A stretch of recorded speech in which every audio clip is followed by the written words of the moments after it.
Okay, first off, before we go into the chapter review of The Promised Neverland, I just want to make sure that everybody that's watching this video is safe and is making sure they're protecting themselves and making sure they're washing their hands and staying very hygienic at this moment in time in this current pandemic crisis and everything like that.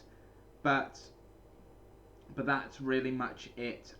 Just want to make sure that everybody is keeping themselves protected and promised that they are staying hygienic and everything like that by washing their hands wherever they go, making sure they have hand sanitizer on them whenever they need it, and everything like that with the current situation involved.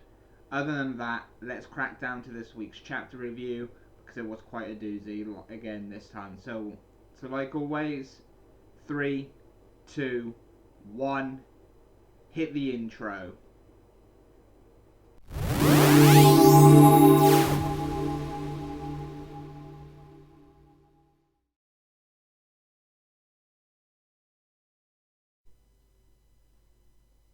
So, we find out what the promise is that Emma made, and that was literally it for this chapter.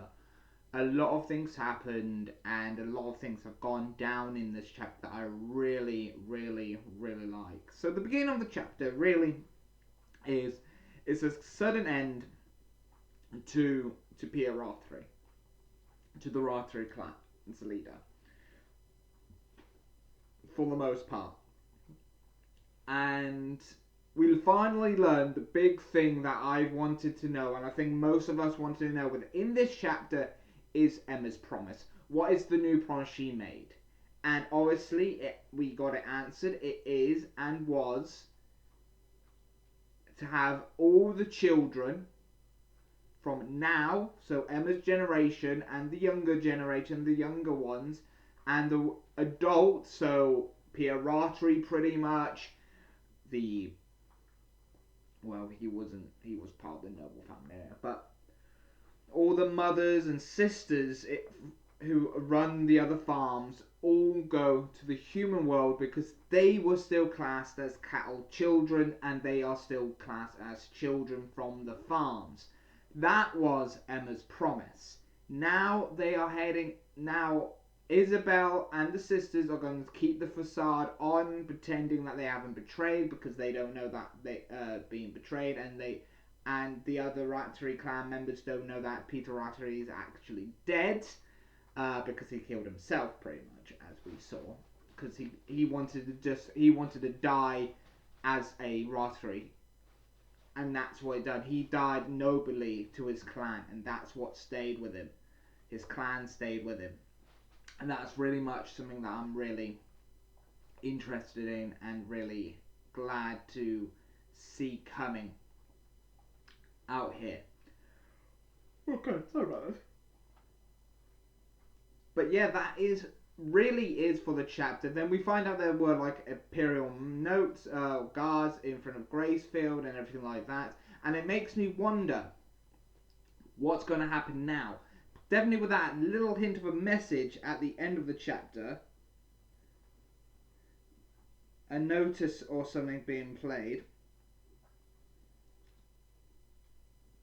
And it's a message from the Imperial capital to all the citizens. So I'm curious, I wonder it's actually a note of what's actually going to be happening now. Because of very much, we all knew that Luis is still alive.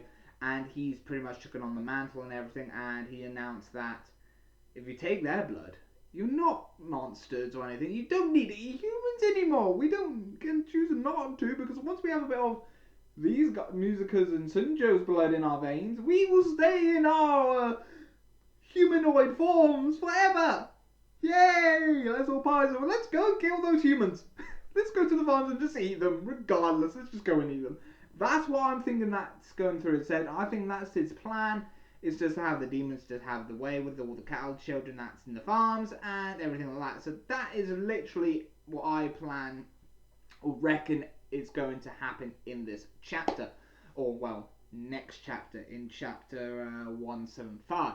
But other than that, this chapter was a very interesting chapter as well. The art was on point. We finally got answers to the questions that I've been wanting answered for ages, in a long time, from the promise to the end, a satisfying ending to PRR3. I will say that it was a satisfying ending to PRR3,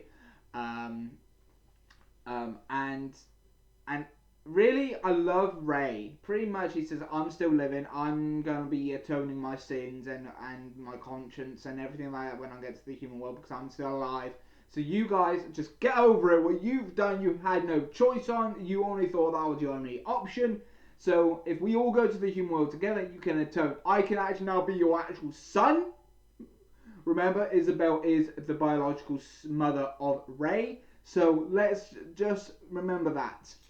Isabel can actually be a proper mother to her actual biological son, that is Ray. And that'd be a great thing. When they get to the human world, that is a great thing. But remember, this chapter is also a two-parter. So we don't know if there's going to be a break next week, or if this chapter is going to continue next week.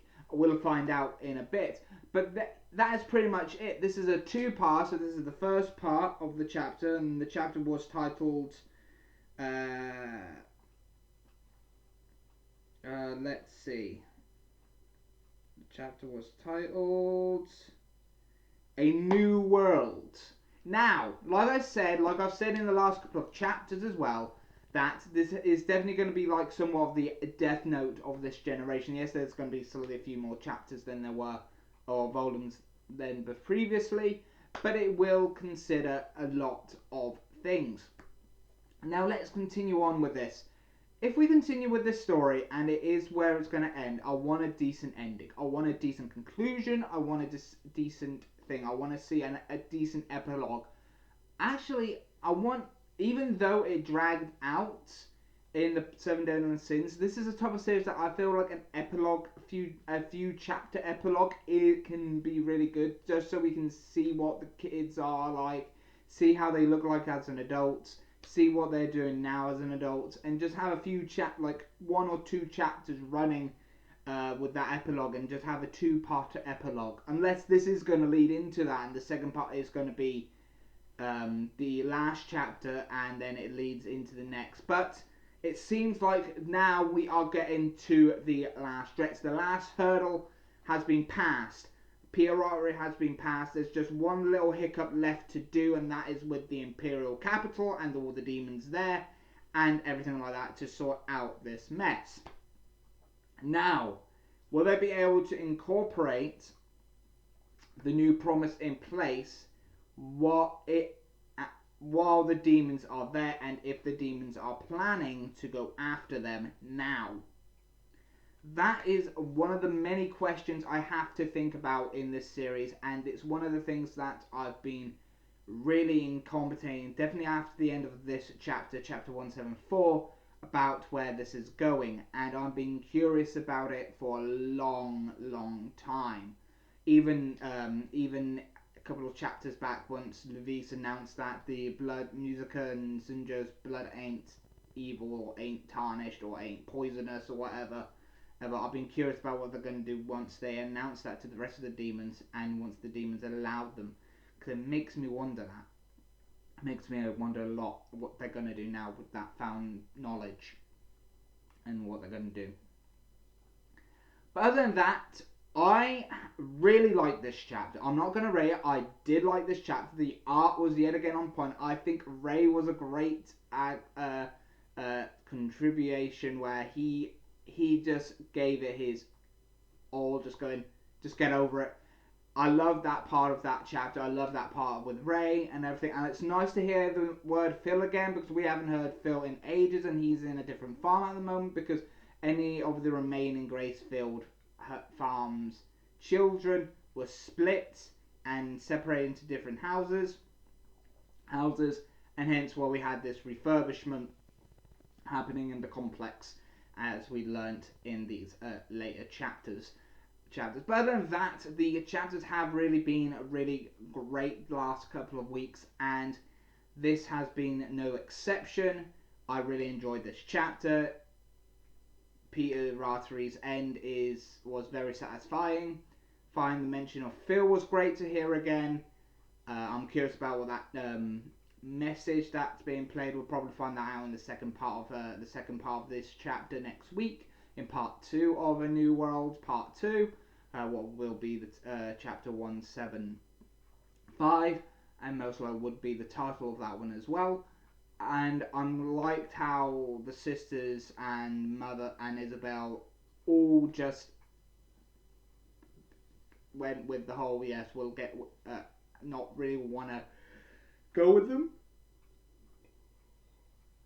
but they are now willing to, thanks to the points of Ray. And I love how Emma tried to rescue Peter as well, because that's Emma's character. Even though she wanted to make sure everybody could go to the human world with them, and it was really nice to see that. Anyway, but other than that, that was my review for chapter 174 of The Promised Neverland, and I really did enjoy it. Hopefully you guys have read the chapter and you enjoyed it as much as I did as well. I really enjoyed it. I really liked the art in it. It was really great, and it was a very phenomenal chapter as well. If I was going to rate it, I would have gave it a 5 out of 5, because it was a really, really great chapter and everything like that. If I'm going to start rating them, then they'll probably all be 5 out of 5s, but this one is definitely a 5 out of 5 anyway. But anyway, if you like the series and you like this chapter, comment down below what you liked and didn't like about this chapter, and I'll see you next time. Bye bye for now. See ya. Hey guys, what a great chapter that was, and what a great video. I'm glad that hopefully you have stuck around to the end of this video. So like always, you can check out all the videos that appear on the side here as much as possible. And also, don't forget to give this video a thumbs up. And don't forget, if you're new here, don't forget to hit that subscribe button. And then don't forget to hit that bell notification to keep up to date with all my videos. Don't forget, I have links in the video description to my Patreon, to my Teespring, to my Coffee account, to my Facebook account, and everything like that. So please check those links out now, and don't forget to leave comments down below what you liked and didn't like about this chapter. But anyway, I've been your host, Kai from Kai's Take On It, and I'll see you next time. Bye bye for now. See ya.